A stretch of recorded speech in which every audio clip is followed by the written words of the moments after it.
Hello mga kakabsat. Uy, kumusta kayo amin dita ay naapo nabayag nabayag mat nga panahon na nga madita nakapag-upload ti video for any life updates that we have here. Pasensya na sa orientation kasi ayun na nga, sabi ko naman sa inyo before, we always do our best to keep you guys updated sa anumang mga ganap sa buhay namin dito. The last time that we uploaded a video, we were still in Lindsay, right? And then for a short time, pumunta rin kami ng Toronto, and we did mention na nilipat kami ng Thunder Bay, Ontario. So nandito na tayo ngayon, and it's so,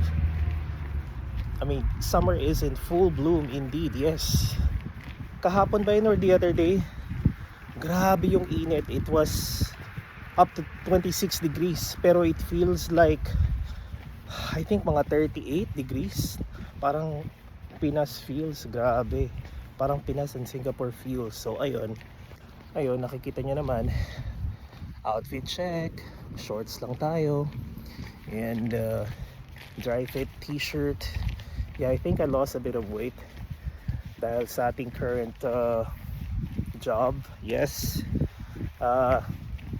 and today and tomorrow it's gonna be my off day, and in the next few days will be Canada Day. It's gonna be our first Canada Day here in Canada. Saan pa? In the province of Ontario. So ngayon, kanina pala nakapag laundry na tayo, nakaluto na rin tayo for dinner later. So now I'm just gonna grab a quick coffee break habang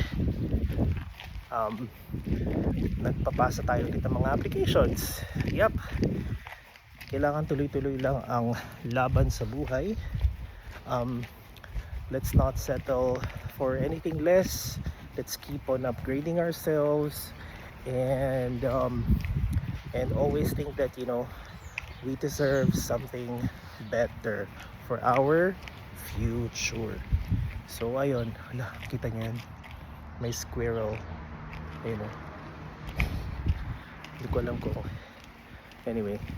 Ayan, so pasensya na kasi ayun nga, naging busy tayo sa paghanap ng work, paghanap ng long-term accommodation. Quick update. So far everything is good pagdating sa trabaho. It's very physically challenging for me since hindi naman tayo sanay sa hindi naman sa manual labor, pero marami kasi siyang buhat. The position itself is something that's related to yung ginagawa ko before sa Singapore, which is napunta tayo sa retail line, but now we are handling a different product. And yun kasi sa work ko ngayon, pag sinabing sales, hindi lang basta sales, kundi ikaw rin ang kukuha ng stock kapag wala na sa shelves. I learned how to mix paint, how to cut keys, how to sign up and renew fishing and hunting licenses for our customers. Ayun, nakakatuwa, ang dami mong pwedeng matutunan. Trinain din ako ng mabilisan to handle the tills. Medyo hindi pa natin yun masyadong gamay. Tapos baka eventually mag-training na rin tayo para makapag-operate tayo ng forklift. Ayun. So sa Canada, ganyan ang mga labanan, guys, mga kabsat. And there was, I think within my first 2 weeks there, Diyos ko, ang dami kong pasa. Ayun, may bago nga na naman. Wala pa yan, ang laki ng pasa ko ng isang beses. Ayun lang. So eto, naglalakad tayo ngayon papunta ng Tim's. Grabe yung Tim Hortons dito. Ang Tim Hortons dito is parang yung mga kopitiam lang sa Singapore, yung mga nakikita nyo sa neighborhood, ganun katalamak ang teams dito guys. So ayun, ano pa ba? Ano pa ba yung mga upcoming ganap natin? Hindi ko pa alam kung anong plano namin for this long weekend. Kasi sa Saturday may pasok pa ako. Soon. Nakakuha na rin nga pala tayo ng G1. And now I'm preparing for my driving lessons. So yung kinuha kong driving lessons, it's composed of 10 hours of online modules, tapos 10 hours of in-class training, siguro theory, tapos 10 hours of driving with a driving instructor. Ayun. So where we are right now, this is the neighborhood. We are in Port Arthur kasi sa Thunder Bay dalawang parang it comprises of two main zone, kumbaga. We are at Port Arthur, kumbaga yan, bandang north, tapos sa baba naman is Fort William. Ngayon yung trabaho ko naman is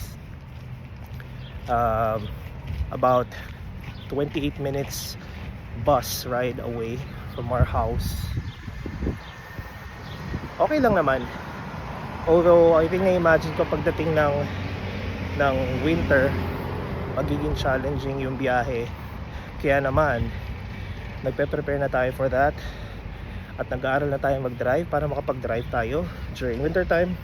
And hopefully makakuha tayo ng sarili nating sasakyan kasi alam niyo naman si Sir Lowell everyday gamit yung sasakyan.